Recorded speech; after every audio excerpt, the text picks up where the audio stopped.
It's me, Bree McGee. Welcome to my little corner of the world, the cosy home of wholesomeness, and I hope your day is going swimmingly.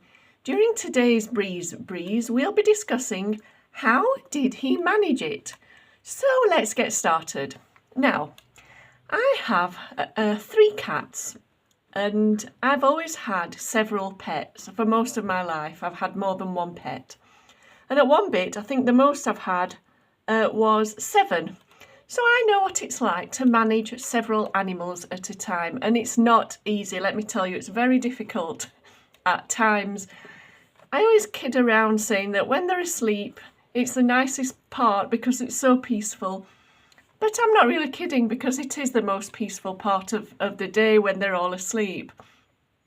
But it made me wonder about something. Now, I've been reading the Old Testament of the Bible, and I've been looking up at the story of Noah and the ark.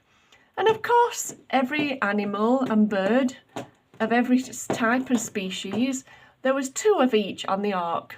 And I wonder, how on earth did Noah keep them all entertained, in order, fed, watered, nurtured, looked after, not to mention all the let's call it litter tray business. And I just wonder how he managed that. Of course, he had his whole family on the ark with him to help, but that's an awful lot of animals and birds to deal with.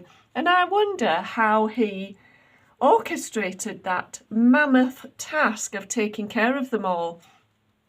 I can't imagine, and I don't really want to think about what it must have been like to deal with that. I've got a cat under the camera right now, and one outside next to me wanting to come in. Come on then, good boy, good boy. And they are a handful. I'm not going to say they're not. My cats are a handful. I love them beyond words I can express, but they're such a handful at most of the time, let's say. Got 2 cats under the camera now, messing with the curtain. Do you see what I mean? I've got 3 cats. One of them's asleep, and even I've got chaos going on. So how on earth did Noah manage all those animals and birds on the ark? I cannot imagine. How did he do it? I'd love to know. And it doesn't really explain that kind of thing in the Bible. It tells the story, but it doesn't explain how he did cope with all of those animals. I mean, it must have been really, really nice to have lions and tigers and bears, oh my, all over the place. But it must have been such a handful and such hard work. How do you think he managed? I'd like to know, because I'm really intrigued. So let me know in the comments if you have an opinion.